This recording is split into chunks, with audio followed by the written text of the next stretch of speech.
Hey Makers Row community, I'm Lauren Cecchi and thank you so much for having me today. I'm here to answer all of your questions, so feel free to type them into your comments section below and I'll get to them when I'm done with this intro. So a little bit about myself. I started a handbag collection about 4 years ago. It's called Lauren Cecchi New York and we are manufactured and made right in New York City. It's very exciting to be able to produce creations in New York and then see them come to life within a few weeks. Something that you're not always able to do producing things overseas. So Makers Row is really great about teaching everybody about the steps and how to find a factory in the United States that is willing to work with you in small minimums and get your creations to come to life. So a little bit about me is I've been a visual stylist, an event planner, and a buyer before I started my own brand. I love fashion, I'm obsessed with it, so I'm constantly inspired by people, what they're wearing, where they're working, and just really New York City is the epicenter of fashion, so why can't you find what you love to do here? A couple weeks ago, I did a blog post called Idea to Product, and I'm just going to go over a few points that I did in that blog post so that we have some things to talk about, and you can ask me any questions if you have something to ask while I'm asking the question, while I'm speaking, feel free. Otherwise, I'll answer all your questions at the end, and go ahead, feel free to comment away. So some bullet points about my blog post from idea to product is design. So that's the first step. And this is where you get to be creative and draw whatever you like. And really, you know, if you're a designer or you're becoming a designer, this is where you get to be fluid and you get to really feel out what makes you happy and what you want to make. So if you're doing clothing, if you're doing handbags like me, or you're doing something else, this is a great way to start and get your creative juices flowing. So design can take 1 hour to years. You know, it really depends on when you want to launch your brand and if you had a lot of sketches from the past. But this is where you just want to draw your design, include dimensions, functionality, and everything that you want your factory to know about with the product that you want to make. So here's just a little sketch of our getaway bag that I've drawn for today. If you were going to bring this to your factory, of course you'd want to show like how long the bottom is, dimensions, how long the drop is in the handle. Anything that you can tell your factory before they create the sample is really helpful. The next part is sample and pattern making. This should take between 4 and 6 weeks, and this is where your actual drawing comes to life. The pattern is made from each piece of the drawing, and the sample is made the actual product of your drawing. And once you have your sample, the next step is test mode. So if it is a t-shirt in your activewear brand, or for myself, I'm a handbag designer, I make handbags, you want to really test out your product before you go into production, because you want to make sure you work out all the kinks in the product. So for instance, with handbags, you want to make sure that they're durable, functional, and people actually want to carry them. They have enough pockets in the interior, the handle and the strap are great lengths for them. With a t-shirt or yoga pants, you want to make sure that they're stretchy enough, or that they're wearing enough, or they're not going to tear apart. Once you find your sample, this can take a few times. You might make a few samples, but the next part of that step is the cutting dies and the TOPs. So from the pattern, they're going to make the cutting dies, which is actually a wooden piece which has a very hard metal edge around the exterior. So this will be laid on top of your fabric or your leather in production to like actually cut out each piece. So bringing back to this, you know, this actual top handle is its own its own cutting die. This strap is its own cutting die. This front piece is its own cutting die. Each piece of the bag is made into a cutting die, and that can be 5 pieces or that can be 70 pieces, because you want to include the fillers, the interior of the bag, the exterior, or it can be something simple like a t-shirt where it's a front and back and that's it. After you have the cutting dies and TOPs, and during this time, actually this is like a side step, you're going to want to order all of your materials. So any fabrics you want, any leathers. I bought some of my lovely hardware. That's going to be you're going to want to buy that ahead of time. Here you have some like leather swatches. This is all going to be produced and bought before you go into production. So you want to order those samples. I make my things custom, so you definitely want to make sure you give enough time for that to, again, kinks to be worked out for anything. The next part is once you're done, then you go into production. This can take 6 weeks to however long your factory works, but as I said at the beginning, it's really great to work in the United States because they have short turnaround times. Their production is usually 6 weeks, which is great because within a month and a half you have your entire production run. And a lot of factories in the United States also have low minimums.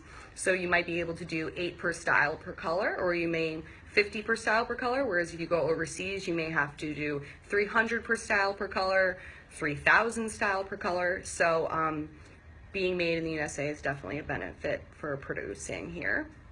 And then once your production is done, you ship it out, and hopefully all your clients love what you've made. So I'm going to get into your questions now, and if anyone has any questions, feel free to comment. I have Heather. Are there green or sustainable leathers available for handbags? So I work with leather, and the option is to either go with fabric or you can go with vegan leather. That is faux leather or fake leather. If you really want that leather feel, people can create something synthetic that actually feels like leather, but it's actually fake.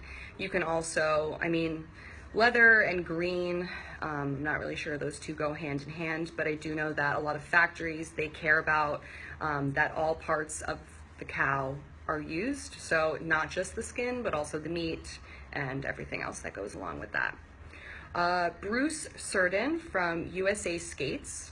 I am tired of dealing with the middleman and woman. Can I get yoga pants made in quantities 50 to 100 pair?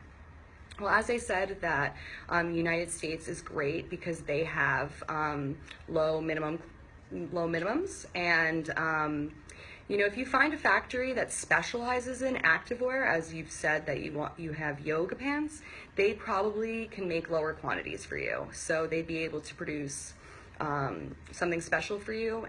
Also, I would interview at least 10 factories and ask them point blank, can you do 50 to 100 pairs per style per color? Because if that's your number one and they can't do it, then there's no point of even going further with the conversation. Tori Wilson, I am trying to start up my clothing line and I don't know where to start. Do you have any ideas?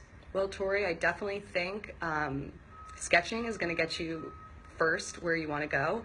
If it's clothing or if it's handbags or if it's shoes, you definitely want to create an entire collection or at least an idea or a design or a silhouette to start with that will catapult your brand further into wherever you want to go. So if you want to create clothing, keep in mind that you want to make a lot of silhouettes. So you'll be wanting to make a minimum of 15 styles. So think about pants, think about shirts, think about skirts, think about dresses. You want to just offer your clients or anyone who in the future you think would want your product, you want to just create an entire collection. Also, I would say going on Maker's Row and looking at some factories and really what you want to design. So here it just says you wanted to start your own clothing line. I would go on there and see, what people specialize in.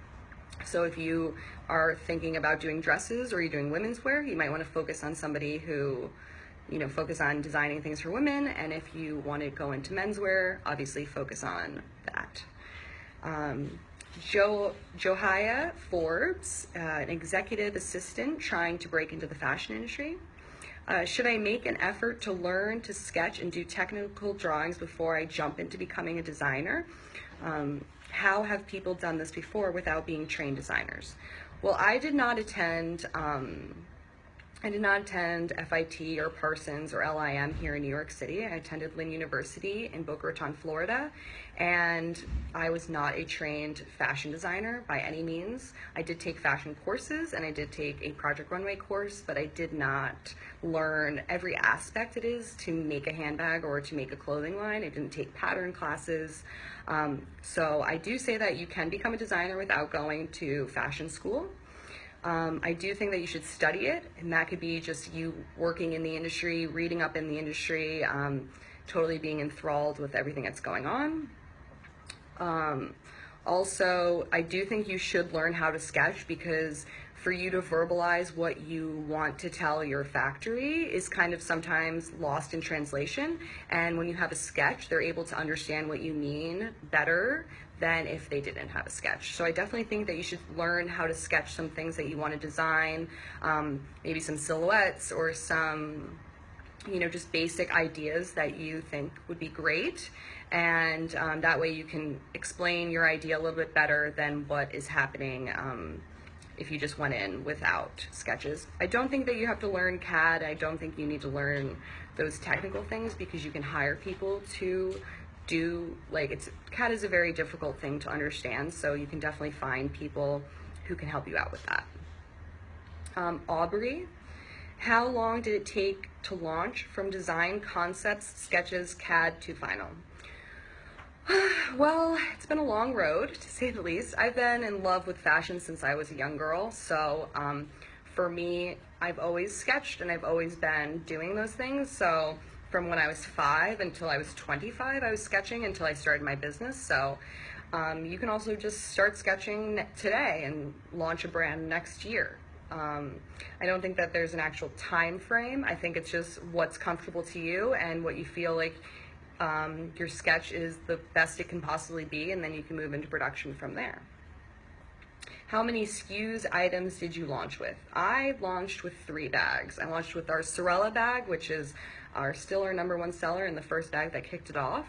Our Mezzo, which was a little bit bigger than our Sorella, and our Luxe.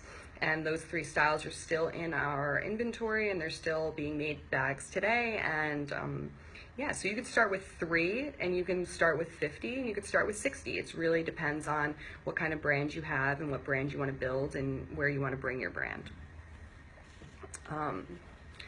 What if you already have been producing on your own? Will the factory accept a sample instead of a technical drawing? Thank you, Laura from Facebook.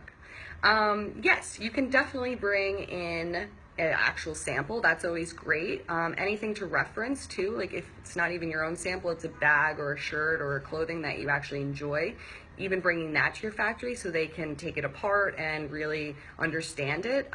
If this is a sample that you actually want to keep, it might be a little bit difficult, but I think that a sample, bringing that to a factory would be great, because they'd be able to really understand what you mean instead of just a drawing. It's actually 3D dimensional, and they can see pockets, they can open the inside, they can see how long the drop is and the handles.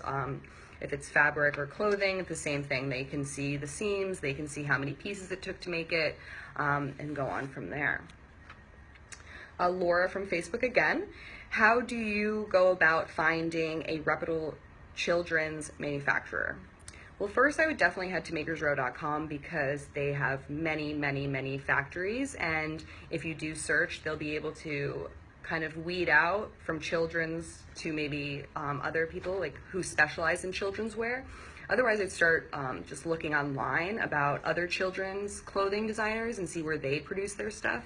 I believe a lot of it is produced overseas, so finding someone in the United States may be a little bit more difficult, but you're going to get what you want being made in the United States, and you won't have to travel, hopefully, as far as you need to. You definitely can find a reputable children's manufacturer here in the United States. Let's see the next question. All right.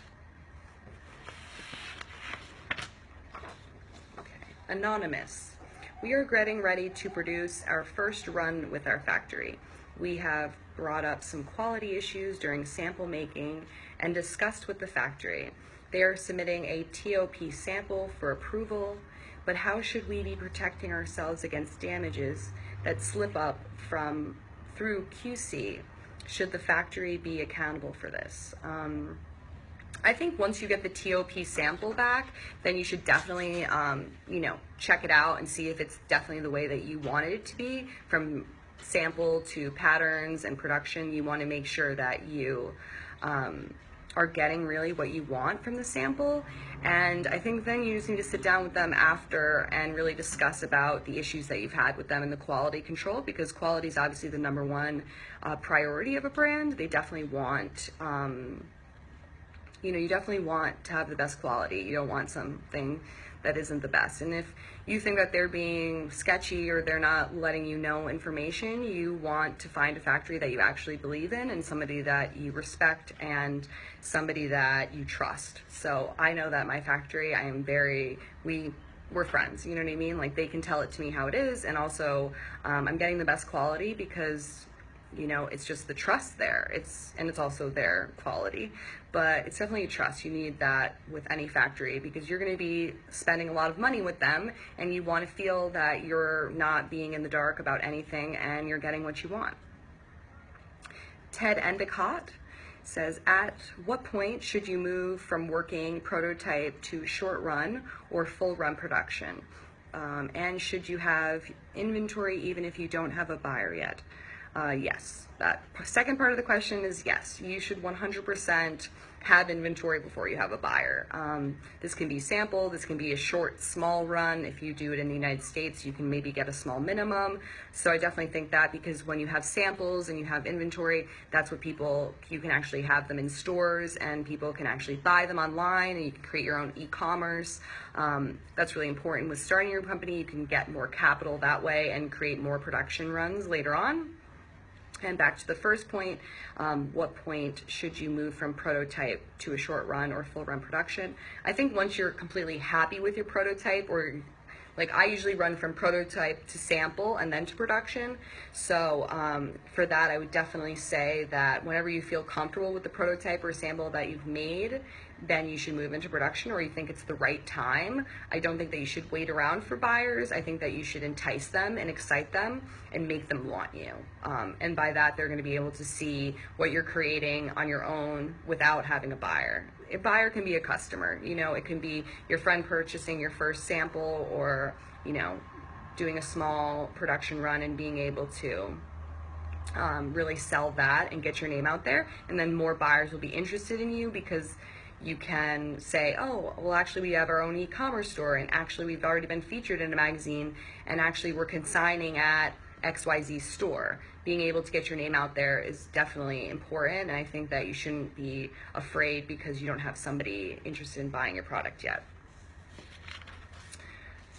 What are some affordable package ideas or companies? Robert from Facebook, thank you. Affordable packages or companies. I would say that going online, you can definitely find a lot of amazing ways to print your packaging. Vistaprint, Lumi.com. Those are definitely some great companies that you can start off by looking at. I know when you mean packaging, do you mean like plastic and boxes and that sort of thing? That you're going to have to source out. Uline is great for that. They have amazing boxes and they have amazing things that you can just purchase online and get sent straight to your door. If you want to get really into designing your actual packaging a little bit more, Lumi.com is a new website that you can check out that will help you with plastic bags and any kind of merchandise you want to sell but not be totally out there. All right, guys, that's it for our Makers Row little Facebook Live event. Thank you so much, everybody who has wrote to us and commented. Thank you so much for paying attention and tuning in, and I hope that I see you all again soon. Thank you.